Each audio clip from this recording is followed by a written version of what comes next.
아이네이스 텍스트에만 집중하도록 하겠고요. 이게 전체가 12권으로 되어 있습니다. 근데 저희는 이제 1권부터 4권까지만 오늘 다루려고 합니다. 왜냐하면 1권부터 4권까지만 번역되어 있고 더 이상 번역하지 않았기 때문에입니다. 아무튼 오늘 아이네이스의 작품이 만들어진 시기와 관련된 중요한 팍스 아우구스타라는 팍스는 평화라는 라틴어고요. 아우구스타는 아우구스투스의라는 말입니다. 그래서 아우구스투스 시대의 평화라는 뜻이고요. 이거는 베르길리우스 아이네이스가 만들어진 시대를 얘기하고 로마가 공화정에서 황제정으로 넘어가는 시기고요. 그 다음에 100년 동안의 정치적인 격변, 내전이 지나고 평화가 100년 만에 찾아온 시점입니다. 뭐 계속해서 싸운 건 아니지만 정권이 계속 바뀌면서 귀족파가 정권을 잡으면 평민파 탄압하고 평민파가 정권을 잡으면 귀족파 탄압하고 그래서 옥신각신하면서 서로 죽이고 재산 뺏고 뭐 이런 군대 데리고 멀리 도망가고 쫓아가서 싸우고 뭐 이런 일들이 계속 반복되다가 최종적으로 전쟁이 끝나고 평화가 찾아온 그 이후로는 내전보다는 주로 이제 그 영국에 있는 영국 야만인들 그 다음에 이쪽 동쪽에 있는 야만인들하고 전쟁하는 로마군이 전쟁하는 그래서 로마의 그 군사력들이 외적과 맞서 싸우는 일에 종사하느라고 당분간 내전 없던 시기입니다. 베르길리우스의 작품이 만들어진 시기고요. 베르길리우스가 작품을 쓰게 된 이유이기도 합니다. 아우구스투스를 칭송한다. 아우구스투스를 위한 서사시를 쓴다. 로마 건국 서사시를 쓴다. 이게 이제 그 애초의 계획이었고요. 아마도 써라라는 청탁을 받아서 쓰게 된 것 같습니다. 프로파간다의 의혹이 좀 있습니다. 그러니까 뭐냐면 아우구스투스의 평화 시기에 정치적 안녕과 아우구스투스의 정치적 안녕을 도모하기 위한 정치적인 역할을 선전 도구 역할을 하는 그런 기능을 쓸 수도 있다라는 의혹이 있고요. 그것 때문에 여러 가지 번역이 가능한 겁니다. 마이케나스라는 사람이 있습니다. 아우구스투스, 옥타비아누스의 뭐 오른팔 정도 되고요. 군사적인 자문을 했던 사람은 아그리파라고 유명한 장군이고 그의 그 반쪽에 이제 그 정치적인 또는 뭐 문화적인 홍보 이런 걸 맡은 쪽이 이제 마이케나스고 엄청난 부자였습니다. 거부였고요. 이 사람들이 시인을 주변에 불러 모아서 아우구스투스를 위한 작품들을 자꾸 쓰게 해주고 시인들이 먹고 살 수 있게 이렇게 시골 별장 같은 거 내주고 후원을 해서 작품 활동을 도왔습니다. 그 대표적으로 크게 도움을 받은 사람은 베르길리우스고요. 그 다음에 이제 호라티우스입니다. 호라티우스는 여러분이 이제 카르페디엠이라는 그 유명한 시구 아시죠? 카르페디엠이라는 시구를 포함한 서정시를 쓴 로마의 서정시인이고요. 베르길리우스는 서사시를 쓴 서사시인입니다. 둘 다 결혼 안 했습니다. 결혼 안 한 이유는 아마도 당대에 널리 유행했던 그 에피쿠어스 철학, 쾌락주의라고 보통 우리가 번역하는 그것과 관련돼 있는 것 같습니다. 뭐 말은 쾌락주의지만 사실상 뜯어보면 뭐 쾌락의 질적 차이를 서로 구분하지 않기 때문에 예를 들어 안심 스테이크 먹고 배부르나 라면 끓여 먹고 배부르나 배부르긴 마찬가지다. 그럼 어느 게 더 우리를 행복하게 할까? 뭘까요? 에피쿠어스는 답은 라면입니다. 라면. 왜? 비용이 덜 드니까.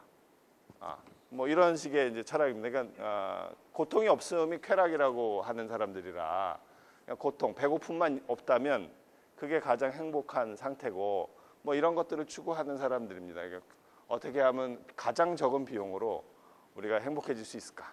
뭐 이런 것들을 추구하는 사람들인데 이런 사람들의 주로 성향이 비정치적인 사람들입니다. 그러니까 도시에 안 살아요. 다 시골에 나와 살고 전원에 있고 주로 우리가 농사지러 이렇게 귀촌, 귀농해가지고 거기서 이렇게 좀 그런 거에 대한 우리가 낭만적인 어떤 그 그림을 갖고 있잖아요. 그와 비슷한 방식의 삶을 추구하는 사람들입니다. 따라서 프로파간다의 어떤 기능을 했다. 정치 선전에 의한 어떤 작품을 쓴다. 이런 건 전혀 생각할 수 없는 사람들인데도 불구하고 그런 의혹들이 있고 아이네이스는 그런 의혹이 상당히 짙은 작품입니다. 왜냐하면 아이네이스는 지금 황제로 등극하고 있는 아우구스투스, 옥타비아누스와 이렇게 핏줄로 이어져 있는 물론 정확하게는 카이사르죠. 옥타비아누스를 양자로 입양한 카이사르, 기원전 44년에 암살당한 그 사람의 조상 카이사르의 성이 율리우스인데요. 율리우스 카이사르인데 율리우스라는 건 율루스의 아들이라는 뜻이고요. 율루스는 누구냐면 아이네이스의 아들입니다. 나중에 우리 텍스트 읽을 때 나오는데 아이네이스의 아들을 조상으로 둔 뭐 이런 그래서 자기 집안 입양된 사람이지만 어쨌든 카이사르 집안에 입양된 옥타비아누스의 입장에서는 자기의 조상들의 뿌리를 이렇게 서사시로 노래하고 있고 그분들이 무슨 역할을 했냐면 로마를 건국했다. 뭐 이런 그래서 집안을 칭송하는 거고 또 크게 보면 로마가 지중해를 지배할 거다라는 텍스트 내용을 심어서 많은 사람들이 읽게 하고 그것이 이제 연결되는 거죠. 아우구스투스의 역량과 로마인들의 힘으로 지중해가 통일된다. 뭐 이런 그림을 계속 선전을 통해서 아우구스투스를 정치적으로 돕는 직접적인 찬양은 아니지만 어쨌든 아무튼 그런 것들을 계속해서 알려줌으로써 하는 역할이 있습니다. 근데 이제 그래서 베르길리우스가 직접적으로 프로파간다에 뛰어들었냐? 사실은 약간 엉거주춤한 것 같아요. 그래서 이제 텍스트를 읽으면서 그 엉거주춤하면서 이렇게 정권 마이케나스라는 사람이 주문한 것에 어느 정도 부합하면서도 약간 발을 빼는 뭐 이런 자세를 취하고 있는 것을 뒤에서 보도록 하겠습니다. 네, 이거였죠. 네, 베르길리우스고요. 이렇게 생기지 않았습니다. 뭐 그러니까 뭔가 좀 청년의 베르길리우스. 그러니까 지금 아마 제일 이뻤을 때 15살 청년이었을 때 아마 모습으로 만들어 놓은 것 같은데 그림은 이렇게 전해지지만 뭐 여러 가지 초상으로는 이렇게 되어 있습니다. 기원전 70년에 태어났고요. 이때는 아직 한참 내전기였습니다. 내전기였고 내전이 실제로 종식되는 거는 뭐 공식 기원전 27년이고 아우구스투스 옥타비아누스가 이제 정권을 잡은 뒤로 한참 뒤에 예를 들어 안토니우스라는 유명한 사람 있죠. 클레오파트라랑 해서 옥타비아누스한테 악티움 해전에서 패하고 곧 자살하는 뭐 이렇게 해서 경쟁자가 사라짐으로써 옥타비아누스가 정권을 잡게 되는데요.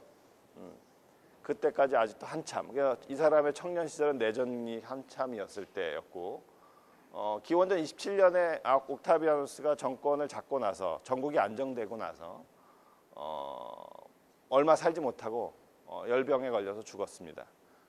몸이 워낙 약한 사람인데 아까는 건강한 청년의 모습이지만 기록에는 그렇게 안 되고 약간 병색이 짙은 얼굴 이런 것들이 병색을 보여주는 이런 모습이라 그리스로 여행한 게 무리여서 돌아오는 길에 죽은 걸로 되어 있습니다. 이탈리아 북부 만투아인데요. 만투아에 가면 베르길리우스 조각상도 있고 만투아의 고향, 베르길리우스 고향이라는 걸 만투아 사람들이 되게 자랑스러워하는 지역이 있습니다. 만투아는 로마가 하니발 전쟁에서 승리하고 나서 이탈리아 북부를 이제 통합하게 되는데 그때 드디어 로마 사람들이 옮겨가 살기 시작해서 기원전 70년이면 한 120, 30년 정도 식민지가 형성되고 얼마 안 된 시점입니다. 여러 작품을 썼는데요. 그전에는 주로 농경시 이런 것들을 많이 썼어요. 그러니까 에피쿠어 아까 말씀드렸던 쾌락주의자답게 농경시를 주로 썼는데 29년 여름부터 옥타비아누스가 이제 27년 공식적으로 로마의 평화를 얘기하는 기원전 27년 직전 아주 이제 실질적으로는 전국이 안정되기 시작할 때쯤 돼서 아이네이스의 집필을 시작합니다. 물론 아까 말씀드린 마에케나스의 요청, 간접적인 요청에 따라서 그렇게 시작했고요.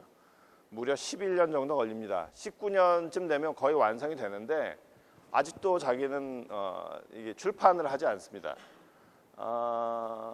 그래서 원고를 들고 이게 나무 상자를 잔뜩 쌓아서 들고 그리스 땅을 여행하고 거기서 눈으로 본 다음에 그 눈으로 본 것들과 텍스트를 수정해서 마지막에 출판하려고 했고, 하지만 결국 돌아오는 배에서 죽습니다. 열병에 걸려서 죽은 걸로 되고, 어떤 열병인지는 정확하게 알 수 없고요. 이게 한 권 한 권 완성될 때마다, 그러니까 초고죠. 아이네이스가 초고를 쓸 때마다 아우구스투스 앞에서, 옥타비아누스 앞에서 읽었습니다. 그 부분에 아우구스투스의 마음을 사로잡은 부분들이 많아서 이제 그것을 아우구스투스가 출판하기를 빨리 막 권고했고, 마지막에 아이네이스를 원고를 완성하지 못했다는 이유로 베르길리우스가 돌아오면서 유언을 남기기를, 태워 없애주기를. 유언이 집행되지 않았습니다. 그러니까 본인의 뜻과 달리 황제 아우구스투스의 취향에 따라서 명령으로 베르길리우스 친구가 최종 편집을 해서 책으로 출판을 했습니다. 미완성이라고 우리가 그래서 알려져 있습니다만, 정확하게는 미완성은 아니고요. 지금 현재 미완성으로 되어 있는 거는 나중에 설명드리겠지만 시행이 58행 정도가 완성되지 않은 시행이 있습니다. 나머지 다 완성됐고요. 58행만 미완성 상태인데, 그냥 우리 눈에는 이미 완성이 넘어섰고요. 쓰는 본인 베르길리우스 눈에는 그걸 미완성이라고 생각해서 태워 없애주기를 바랬는데, 우리가 보기에는 이미 완성 이상의 작품입니다.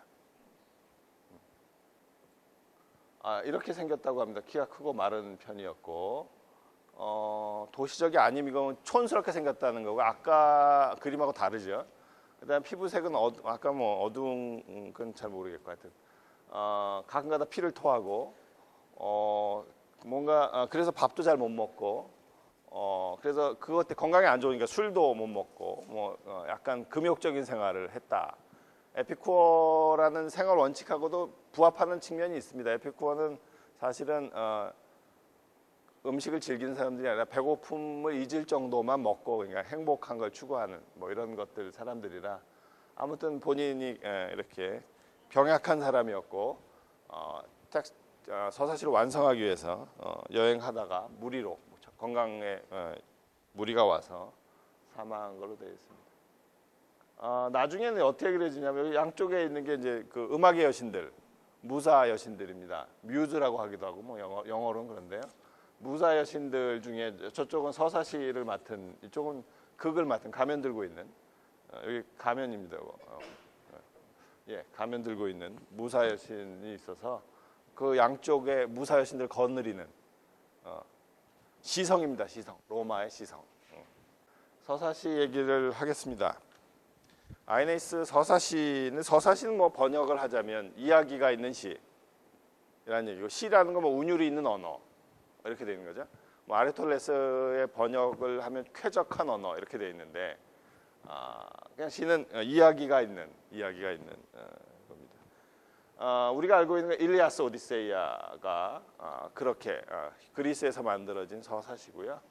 그다음에 아이네이스, 일리아스 오디세이는 누가 만들었는지 모릅니다. 호메로스가 만들었다라고 전해지긴 하는데, 호메로스가 실제 인물이냐 아니냐에 대한 논쟁도 있고요. 호메로스가 가상의 인물일 가능성이 더 높기 때문에 그냥 전통적으로 호메로스 서사시라고만 하지, 호메로스가 졌다고는 할 수 없습니다. 근데 이 아이네이스는 누가 졌는지가 명백하죠. 아이네이스는 베르길리우스가 썼다, 이렇게 돼 있고, 우리한테 그렇게 전해집니다. 일리아스는 트로이 전쟁 이야기 부분이고, 오디세이아는 트로이아 유민이 트로이 전쟁 끝나고 많은 사람들이 고향으로 돌아가는 이야기가 오디세이아죠. 그 중에서 우리가 알고 있는 건 오디세우스의 귀향 이야기를 읽고 있는 거고, 아이네이스는 이 두 개를 합쳐놨습니다. 트로이아 전쟁 이야기가 있고, 중간에 처음에, 그다음에 뒤에 가면 이탈리아까지 그리스 사람한테 멸망한 트로이아 유민들이 모험하는 떠나가는 이야기, 바다를 지중해를 떠돌아서 이탈리아에 도착한 이야기, 그런 부분이 있고요. 이탈리아에 도착해서 싸운 이야기, 이탈리아에 도착해서 먼저 살고 있는 사람들과 전쟁을 해서 자기들이 살 땅을 확보하는 이야기로 구성되어 있습니다. 그러니까 가만히 들여다보면 일리아스 오디세이를 이렇게 교묘하게 짜깁기 해가지고 만들어진 작품입니다. 미완성이라고 되어 있는, 아까 말씀드렸는데 생전에 출판하지 않았고요. 그다음에 출판을 보류한 채로 사망했습니다. 미완성 시는 58개 부분인데 전체가 12권으로 나누어 있는 것도 이미 분이 나눠놨고요. 그 다음에 58행 빼고 나머지는 시행을 다 완성시켜 놨습니다. 58행만 시행이 완성되어 있지 않아서 지금도 여러분 번역을 보시다 보면 중간에 시행 없는 게 있습니다. 반행만 남아있는 게 있는데 그거 다 합쳐도 12권까지 다 합쳐도 58행밖에 안 됩니다. 따라서 99.9% 완성되어 있고 마지막 0.1%가 완성되어 있지 않은 부분인데 이걸 두고 미완성이라고 할 수 있느냐? 뭐 말을 하자면 정확하게는 미완성이라고 해야겠지만 미완성이라고 하기에는 그 나머지 없는 시행 부분은 사실 없어도 문장 이렇게 이해가 넘어가는데 전혀 불필요한 이해가 되지 않는 부분이 아니기 때문에 실제로는 반행이지만 이미 쭉 완성되어 있고요. 아마 본인이 시간이 나면 완성하리라 이렇게 했다가 완성하지 못하고 죽은 것 같습니다. 아까 그 모방이라고 그랬는데요. 그 창작 원리에 관해 잠깐 설명하자면 옛날 사람들은 표절이라는 개념이 없습니다. 좋죠. 그냥 남의 자기 앞에 있는 그 선배들 위대한 작품들 이렇게 자기가 갖다가 보고 거기를 갖다가 자기가 베껴 쓰되 거기를 갖다가 모방이라고 합니다. 베껴 쓰는 거 표절을 안 하고 모방. 그러니까 문학을 배우는 사람이 할 일은 훌륭한 사람의 훌륭한 시인의 작품을 모방하는 것부터 시작해서 그 다음에 그 모방을 통해서 어느 정도 시점 가면 자기가 모방의 대상으로 삼았던 작품을 넘어서려고 도전하는, 그러니까 모방과 도전의 원리에 따라서 창작을 하기 때문에 베르길리우스 작품은 사실은 호메로스라는 사람의 작품을 표절한 게 아니라 모방한 거고 거기를 넘어서려고 스스로 도전한 부분이 있고요. 뭐 그러면서 이제 자기 나름대로 여러 가지 기술을 발휘해서 다른 방식으로 사건을 묘사하기도 하고 다른 관점을 부여하기도 합니다. 제가 이거 코멘트 달 때 지금 코멘트 달려 있습니다. 밑에 달 때 항상 그 베르길리우스 어떤 작품의 어떤 행은 호메로스의 어떤 부분과 같다 이런 코멘트가 많아요. 그리고 어느 부분에 있는 거다. 이게 이제 고전학과 고전학 전공자가 늘 하는 일인데 호메로스의 어떤 부분을 이렇게 바꿨었다. 바꾸면서 어떻게 달라졌다. 뭐 이런 것들을 연구하는 분야인데 사실은 호라티우스라는 사람이 동료죠. 아까 말씀드린 동료. 그 동료는 아예 이렇게 얘기했습니다. 힘으로 로마가 히랍을 점령했지만 문학으로 우리가 점령당했다. 이렇게 되어 있습니다. 그러니까 점령당했다 뭐냐면 이제 엄청난 그리스 문화들이 히랍 그리스 문명들이 로마로 와서 로마의 많은 청년들이 그리스 문학을 따라하려고 하고 배우려고 했고 지금 우리가 영어를 우리말과 섞어 쓰듯이 로마 사람들도 배운 사람들은 두 언어를 쓰는 사람입니다. 로마 자기 모국어를 쓰는 사람, 모국어도 말하면서 동시에 그리스어로 이야기하기. 그래서 어떤 사람들은 아예 그리스어로 막 연설하는 것, 그리고 많은 사람들이 그렇게 연설하는 사람을 훌륭하다 이렇게 얘기하죠. 지금 우리랑 비슷합니다. 우리도 영어로 연설하고 막 이런 거에 대해서 되게 높게 평가하고 있는데 그런 비슷한 현상이 이미 로마에 있었고 로마의 청년들은 어느 시점이 되면 그리스를 가서 유학하고 돌아오는 게 일종의 그 배운 사람들의 그 어떤 과정. 우리나라도 그렇죠. 우리나라도 공부하고 대학원 나와서 미국 갔다가 하겠다고 돌아와서 뭐 이런 식의 이런 사이클을 도는 거랑 비슷합니다. 이미 뭐 그리스 로마에 또 있고요. 네. 정치적 선전 아까 잠깐 언급했는데 아우구스투스 통치와 관련해서 내전이 동식되고 로마가 평화를 찾아온 것에 대한 기념을 위한 그리고 로마가 어떻게 다스려질 거다, 로마의 미래가 어떻다 이런 게 이제 아이네스에 담겨 있는데 그런 것들을 언급하면서 아우구스투스의 간접적인 칭송이 되도록 작품이 만들어졌고요. 아까 그 고리는 율루스입니다. 율루스 누구냐면 아이네스의 아들이고요. 아이네스의 아들이 아이네스가 로마 이탈리아에 와서 나라를 세웠고 그 아들이 아버지가 세운 나라에서 벗어나서 다시 나라를 세우고 그 세운 나라에서 태어난 어떤 여자가 마르스 전쟁의 신과 잠자리를 하고 아들 쌍둥이를 낳습니다. 로물루스와 레무스. 그게 나중에 로물루스가 뭐 우리 로마 건국 신화에 보면 로마를 세웠다.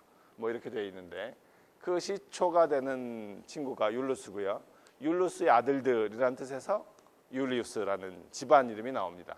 그래서 율리우스 카이사들은 먼 조상, 그 율루스 트로이아에서 이탈리아로 건너온 사람들 이야기를 쭉 얘기하죠. 우리도 그러고 보면 뭐 어디 박씨나 뭐 이렇게 신화에 보면 바다를 통해서 도래한 사람들처럼 그려져 있는데 뭐 그런 비슷한 신화가 그게 실제냐 아니냐는 별로 중요하지 않은 그냥 그렇게들 믿고 있고 그걸 갖다가 사람들한테 선전하면서 옛날에 왕이었던 사람이 다시 왕을 노릇하는구나 뭐 이런 식의 약간의 어떤 신화적인 맥락을 주면서 예를 들어 그리스를 로마가 점령한 것도 어떻게 보면 신화적인 맥락이 주어지는 거죠. 일종의 복수예요. 뭐 어떤 의미에서냐면 그리스 사람들이 트로이아를 멸망시켰고 트로이아에서 죽지 않고 살아남은 사람들이 나라를 세웠다가 다시 그리스를 점령했다. 이렇게 되니까 일종의 그 어떤 역사적인 어떤 그 복수의 극으로 전 세계적인 사건을 다 이해하는 고리를 만들어주고 정당성을 부여하는 거죠. 복수다 이런 걸로 그러면서 뭐 그런 의미로 정치적 도구로 사용될 여지가 있었다라는 게 배경이 되고요. 서사시에 관해서 좀 더 얘기하고 가보려고 합니다. 서사시는 운율을 가진 아까 말한 대로 언어로 쓰여진 이야기죠. 이야기시. 서사시란 건 그냥 이야기시라는 얘기고요. 번역하자면 서사시 일종의 운율이 있습니다. 호메로스가 쓰여진 언어는 닥틸릭 헥사메타. 그래서 닥틸로스라는 손가락이에요. 손가락이 표시면 세 마디죠. 세 마디인데 이게 닥틸로스인데 닥틸로스를 6번 반복하는 걸 닥틸릭 헥사메타라고 헥사메타는 6이라는 뜻이죠. 따라서 저기 6걸음 운율 이렇게 되고요. 그래서 손가락 마디 6번 해서 그게 한 행이 만들어집니다. 이 만들어진 한 행을 무한 반복해서 그 운율을 삼아 가지고 이야기를 전개하는 게 일종의 서사시고요. 내용적인 특징은 주로 전쟁하고 모험 이야기라는 겁니다. 서사시의 특징은 서정시는 어떤 거냐면 주로 남녀 상열지사. 이게 이제 서정시가 노래하는 술 먹는 이야기. 술자리에서 부르는 게 이제 서정시고 장르별로 딱 어떤 내용이 담겨 있습니다. 물론 서정시에서도 서사시처럼 전쟁 얘기도 할 수 있고 모험 얘기도 할 수 있는데 호라티우스라는 사람이 서정시학가 시인인데 그런 사람이 이렇게 얘기하다가도 끝에 가면 이런 건 나에게 안 맞아. 뭐 이런 식으로 보통 끝내는 다루긴 하지만 자기의 본업이 아니라는 의식을 계속 갖고 있습니다. 서사시는 전쟁 이야기고 모험 이야기고 거기 항상 영웅이 등장합니다. 영웅. 예를 들어 일리아스의 영웅은 아킬레우스, 그렇죠? 오디세이아의 영웅은 오디세우스. 그러면 이 영웅이 등장하면 또 누가 등장하냐면 여자가 등장하죠. 여자 주인공들의 특징은 다 버림받은 여자. 예를 들어 페넬로페 같은 경우 어떻게 되냐면 버림받았다고는 할 수는 없지만 20년 동안 집에 안 왔으니까 20년 동안 없잖아요. 이것도 20년 동안 방치된 상태니까 일종의 버림받은 걸로 돼 있고 그다음에 뭐 오디세우스가 돌아오면서 많은 여자를 만나는데 여신이라고 되어 있지만 칼립소 뭐고 키르케 다 1년 동안 또는 7년 동안 같이 살다가 버리고 떠나오죠. 고향 간다고. 아킬레우스에도 여자들이 등장하긴 하지만 주로 어차피 전쟁 얘기가 대부분이기 때문에 우리가 브래드 피트가 주인공인 트로이 얘기도 봐도 여자가 갔다 돌아온 브리세이스 뭐 이렇게 노예처럼 잡혀와서 어쩔 수 없이 아킬레우스와 동침하는 여자 뭐 이렇게 그려져 있기 때문에 여자가 대부분 등장하지만 다 역할은 남자 주인공이 있으면 버려지는 역할, 남자 주인공이 어려울 때 돕다가 버려지는 역할. 이게 이제 남자 주인공이 살기 위해서 여자가 버려지는 구도로 돼 있고요. 대부분 첫눈의 법칙이라는 게 있습니다. 그러니까 영웅을 딱 보면 여자들은 다 반해야 돼. 이게 이제 첫눈의 법칙인데 그 영웅에 반해서 결국 사랑에 빠지고 사랑 때문에 돕고 결국은 버려지고 요거 우리 디도는 자살하는 걸로 끝나게 됩니다. 대부분은 자살하지 않는데 뭐 테세우스한테 버려진 낙소스에 버려졌죠. 테세우스 아리아드네 같은 경우는 누구의 부인이 됐냐면 바쿠스 디오니소스의 부인이 되는데 그렇게 술독에 빠지기도 하지만 디오니소스 같은 여기는 디도 같은 경우는 자살하는 걸로 끝납니다. 왜 자살했냐에 대한 설명이 이제 필요한데 그건 이제 뒤에 내용 보면서 왜 자살했는지에 관해서 다루겠습니다. 일리아스는 전쟁 이야기고 오디세아 모험 이야기고 아이네이스는 아까 말씀드린 대로 전쟁 이야기 반, 모험 이야기 반을 해서 베르길리우스가 만든 작품입니다. 자, 이게 원문이고요. 이게 여기서부터 여기 오행이고 쭉 해서 무한 반복됩니다. 이게 한 행이고요. 아까 말씀드린 닥틸릭 헥사메타, 닥틸로스 유금보가 이 한 줄로 완성되고 그 다음 줄도 닥틸로스 유금보입니다. 음절로 쉽게 얘기하면 18음절이에요.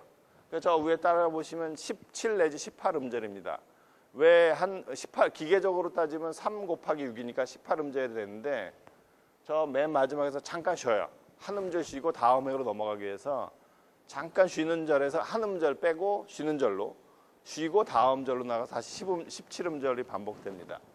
뭐 읽으면 아르마 비름께 카노 트로이아 키 프리무스 오리스 이탈리안 파토 푸어 후구스 라비니아 게 베닛 리토라 물틸레 테리스 약타투스 알토 비 수페름 사이바의 메모렘 유노니스 옵 이람 뭐 이렇게 넘어갑니다. 그러니까 이게 아르마 비름께 카노 트로이아이키 프리무스 아브 오리스 여기서 잠깐 쉬고 다음 또 헥사메타 이렇게 한 헥사메타가 한 행에서 끝나요. 완료되고 다음 헥사메타가 다음에서 다시 시작해서 거기서 완료되고 이렇게 18음절씩 계속 쌓아 나가면서 무한 반복하는 게 서사시의 전통적인 운율 규칙입니다. 호메로스를 만든 그리스 사람들이 처음에 만들어냈고요. 로마에서는 여러 번의 실험을 거쳐서 한 기원전 220년 정도의 로마 문학이 시작되는데 기원전 3세기경에 이런 걸 실험적으로 한 사람 선배들이 있었고 마지막으로 완성은 베르길리우스 때 와서 헥사메타가 완성이 됩니다. 그다음 이제 서사시 공연의 예를 좀 보면서 이거는 세르비아, 크로아티아에 남아 있는 서사시입니다. 내용은 영웅 서사시라고만 이게 설명이 되어 있고요. 내용은 모르겠어요. 한번 들어보세요. 여러분 세르비아어 아시면 한번.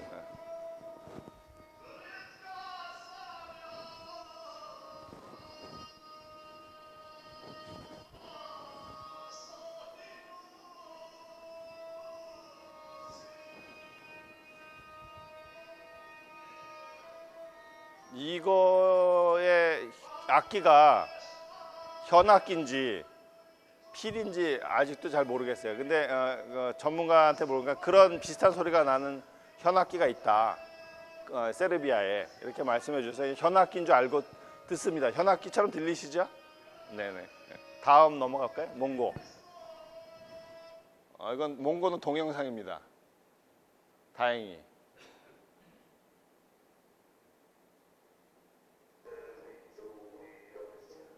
이거 2줄짜리 보이시죠? 띵깡 띵깡 하는 거. 이것도 역시 영웅 서사시입니다. 그러니까 어떤 영웅의 모험 이야기.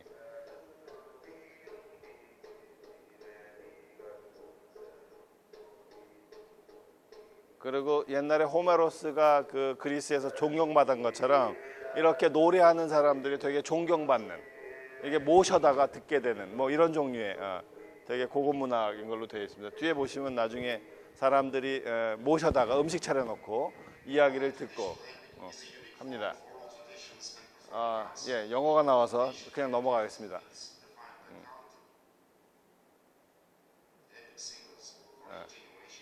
우리 지금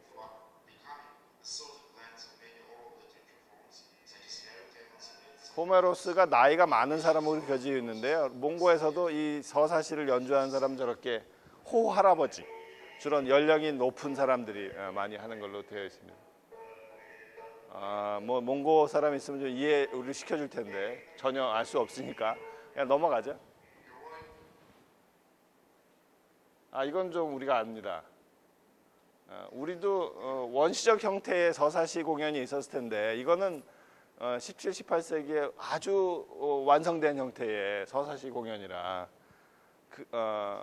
좀 더 단순한 뭐 이런 게 있었으면 좋은데 우리나라는 왜 그건 다 없어졌는지. 사실 호메로스도 비슷해요. 호메로스 이전에 더 단순한 형태의 서사시 작품들이 있었을 텐데 호메로스만 남고 나머지는 다 사라졌어요. 왜냐하면 호메로스만 팔리고 너무 완성된 작품이라 그것만 팔리고 옛날 건 안 팔리니까 싸그리 다 없어졌고 우리도 아마 비슷한 과정을 옛날에 이런 조그만 짧은 서사시들이 있었을 텐데 판소리가 만들어지고 완성되면서 나머지 것들은 더 이상 불리지 않아서 사라진 사실 어느 천재가 갑자기 서편제 이런 걸 만들어냈다는 건 사실 불가능하겠죠.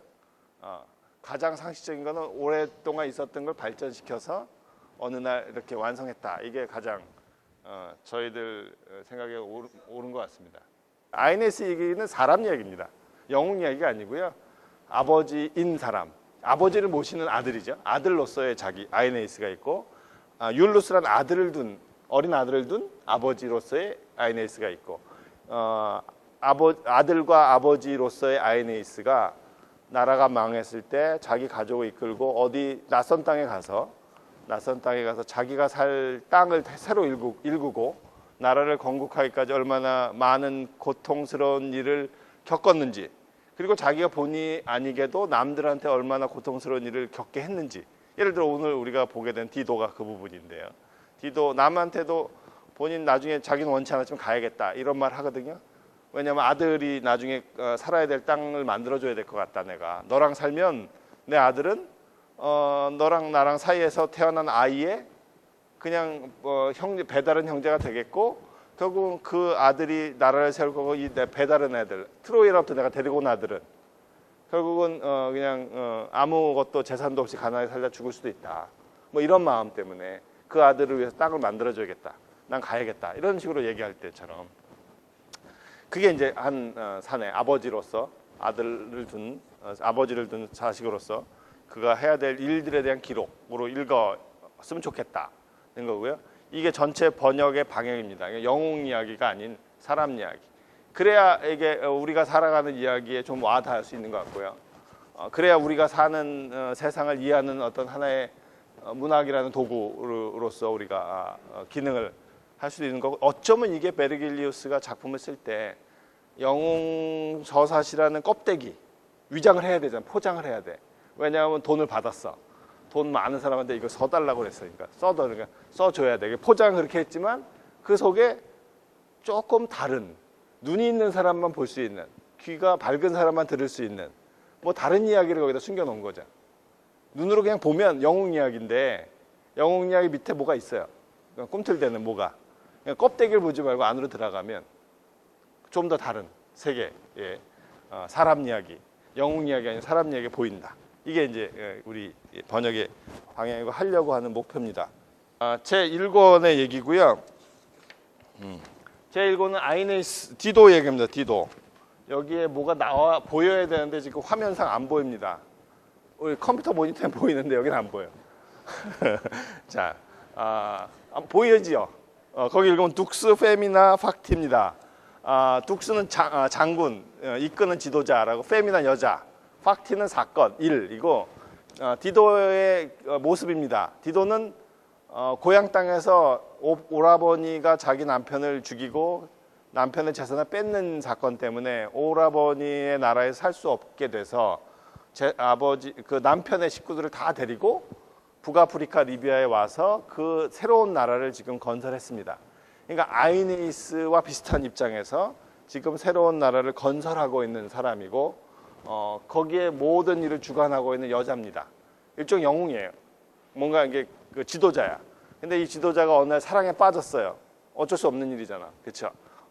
트로이아에서 어떤 멋진 남자가 왔기 때문에 어쩔 수 없는 일이었고, 그 남자 때문에 약간 자기가 지도자로서 해야 될 일을 망각했다가 나중에 남자가 떠나고 나니까 남자한테 버려졌는데, 역시 그 사이에 자기가 사랑에 빠져서 다른 정신을 파느라고 자기 일도 버리고 아무 일도 안 했던 거야.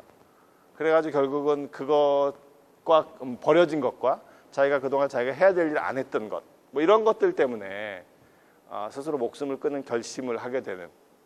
그러니까 버려졌기 때문에 자살한 게 아니라, 버려지고 나서 정신 차려 보니까 내가 그동안 아무것도 안 했어, 사랑하느라고. 뭐 그것 때문에 이제 그 자살하게 되는.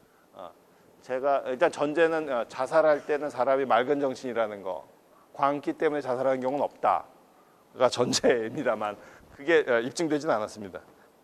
어쨌든 여러분, 제가 개인적인 경험으로 디도에 와서 아이네이스가 자기를 돌봐달라, 자기는 이렇게 난파돼서, 아까 우리 읽어주신 부분에 유노 여신이 아이네이스를 미워했다 이렇게 돼 있잖아요. 유노 여신은 저기 디도 여왕의 나라 카르타고를 지지하는 여왕입니다. 그리고 애초부터 아이네이스 등 트로이 사람을 싫어해요. 왜? 파리스가 트로이 사람이기 때문에. 파리스가 뭐 했냐면, 세상에 제일 이쁜 여신이라고 그랬는데, 이쁜 여신을 누가 골랐냐면 아프로디테 고르고, 자기는 신들의 여왕인데 자기는 제껴놨기 때문에 좀 뭔가 나쁜 마음이 있어요.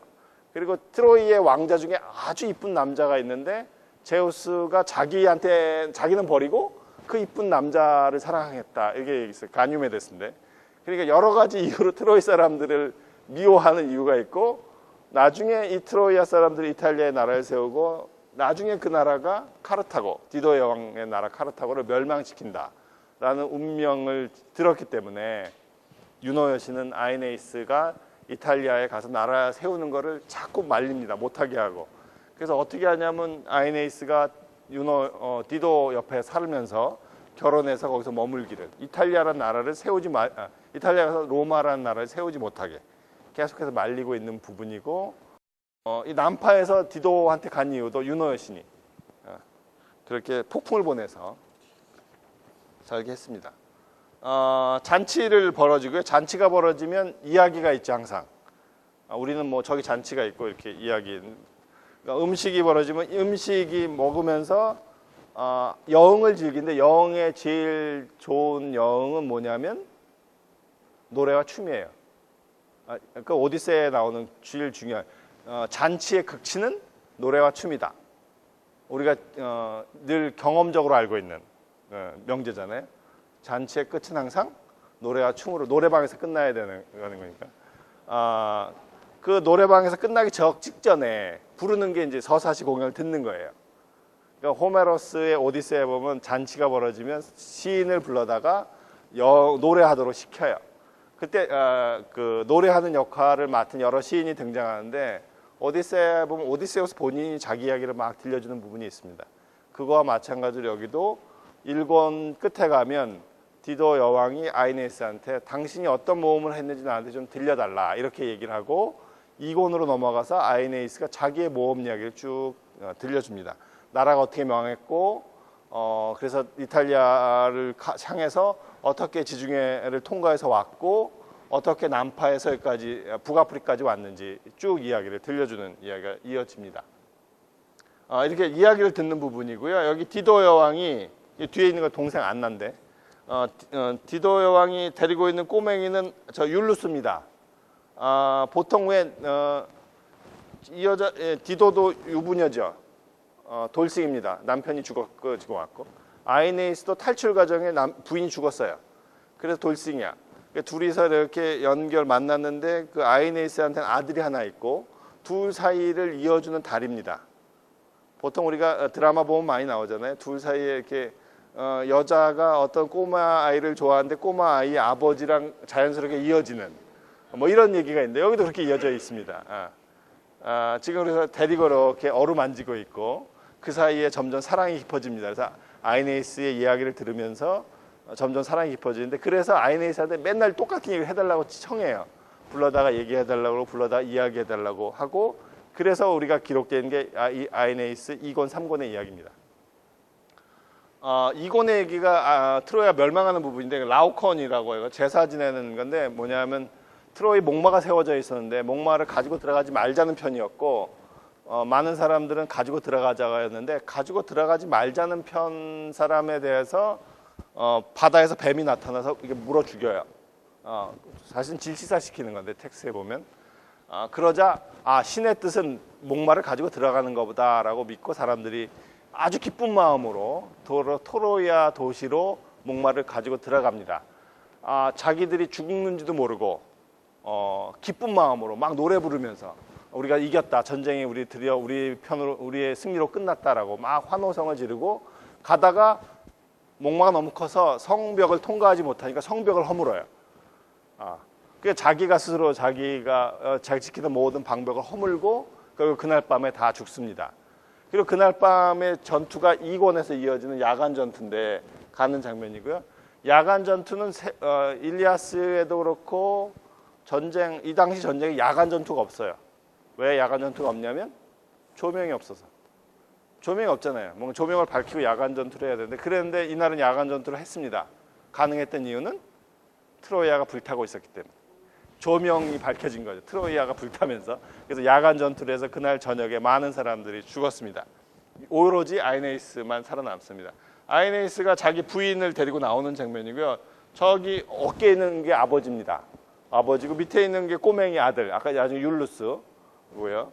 도망쳐 나오고 아내한테는 사실 그림에 보면 정확하게는 아에네이스가 아버지를 어깨에 얹고 아들의 손을 잡고 한 손에 무기를 들고 아내는 어떻게 했냐면 뒤에 쫓아오라고. 경상도 남자식이에요. 나는 갈 테니까 빨리 와라. 이렇게 됐는데 가다가 아버지가 적군이 나타났다라고 외치자 아에네이스가 정신없이 막 뜁니다. 아들 손잡고.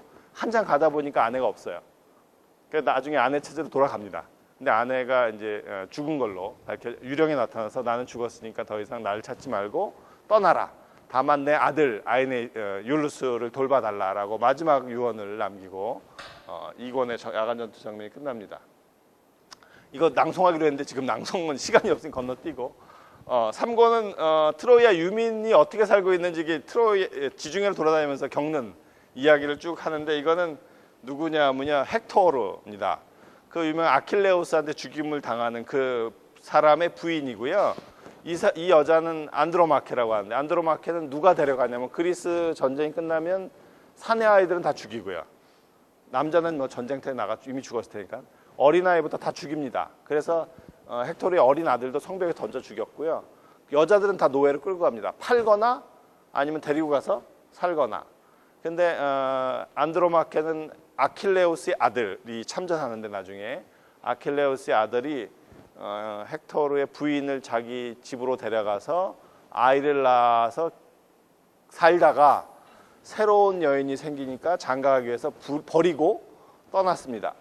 그래서 그 버림받은 안드로마케가 자기 남편 헥토르 시신도 없습니다 사실. 그 헥토르 왜냐하면 끌려왔을 때 저쪽에 무덤이 있고 이쪽 지금 그리스 땅에 끌려왔을 때 무덤이 없으니까 무덤을 이렇게 하나 쌓아놓고 제사를 지냅니다. 자기 남편을 위한 제사를 지내고 있고 그때 누가 나타나냐면 고향 사람이 하나 나타납니다. 아에네이스가 나타나서 친척이에요 둘이. 그래서 서로 알아보고 서로 얼마나 고생이 많냐 나도 이런 고생을 겪었다 이러면서 얘기하고 헤어지는 게 3권의 이야기인데 대표적인 트로이아 유민들이 얼마나 많은 고통을 겪었는지 뭐 이런 이야기입니다. 사실 이게 아에네이스 읽다 보면 우리랑 경험이 비슷하죠. 우리도 나라를 잃었고 나라를 찾기 위해서 많은 사람이 희생당했고 뭐 이런 얘기를 쭉 따라오는 이야기고 그래서 어쩌면 자연스럽게 우리도 예를 들어서 서사시, 뭐 김구 뭐 이런 게 좀 있으면 좋은데 우리 그런 게 없어요. 그런 걸 좀 만들어내면 좋은데 누가 아무튼 이거 4권의 이제 이야기입니다. 4권에 두 사람을 결합하게 하는 게 윤호의 꾀예요. 왜냐하면 아에네이스가 이탈리아에 못 가게 하려고. 이탈리아에 가면 나라를 세우고 그 나라가 다시 세계를 지배하면서 카르타고를 멸망시킬 테니까. 윤호는 자기가 아끼는 카르타고가 건재하도록 빌기 위해서 결혼시켜요. 동굴 장면인데 사냥 갔다가 막 폭풍우가 부니까 두 사람만 막 터졌어. 두 사람만 딱 같이 동굴로 갑니다. 이상하죠? 항상 드라마는 그래. 그래 둘이서 거기서 사건이 벌어져요. 막 천둥 번개가 치는데 이걸 갖다 결혼식 참가로 이해할 수 있어요. 막 참가가 치고 그날 둘이서 결혼을 합니다. 근데 이 결혼이라고 했다의 주장은 디도가 나중에 하는 주장이에요. 결혼했는데 너는 나를 배신했다. 근데 아이네스는 그때 뭐라 그러냐면 나 결혼한 적이 없는데? 그럼 그 동굴 사건은 뭐냐? 그때는 그냥 해프닝이 아니냐? 이렇게 나중에 아이네이스가 변명하는 구절이 있습니다. 이게 그 유명한 동굴 장면이에요. 그러니까 똑같은 사건이 둘이 같이 했는데 두 사람의 해석이 달라. 그래서 한 사람은 자기를 면책하는 이유가 되고 한 사람은 상대방을 탄핵하는 이유가 되는 부분입니다. 우리는 결혼했다. 신들이 우리를 맺어줬다. 왜냐하면 천둥 번개가 치면서 막 그 부분에서 이제 두 사람이 갈라지고 나중에 서로 간에 이 해석을 놓고 옥신각신 싸우게 됩니다. 나중에 사고는 디도가 자살하는 장면이고요. 디도가 목숨을 끊습니다. 목숨을 끊고 아직 숨이 안 넘어가요. 그러자 저쪽 하늘에서 유노가 보고 있다가 헤르메스를 보내서 전령을 보내서 그녀의 금발 머리카락을 자르자 마지막 숨이 몸을 떠났다. 그러면서 이제 디도의 마지막 죽음 장면을 묘사한 부분인데 여기서 약간 미스테리한 건 금발머리라는 거. 금발로 그려져 있고 텍스트에도 금발로 되어 있습니다. 근데 문제는 이 디도의 고향이 어디냐면 페니키아예요. 페니키아는 어디냐면 성경으로 말하면 가나안 땅. 성경의 가나안 땅에 이렇게 성경을 열면 지도를 보시면 시돈이라는 도시가 있어요. 그 시돈이 이 여자의 고향이고 보통 우리가 페니키아인들이라고 하는 포에니 전쟁을 일으켰던 사람들. 페니키아인들이 북아프리카로 이주하기 전에 살던 땅.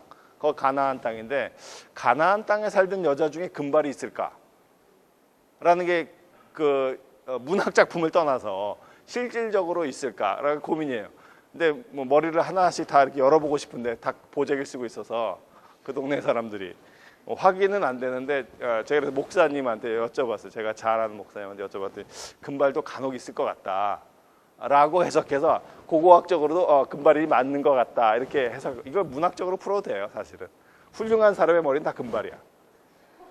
왜냐하면 황금이라는 게 뭔가 고귀한이라는 상징이기 때문에 여기서 딱 한 사람만 고귀한 사람이죠. 그렇죠?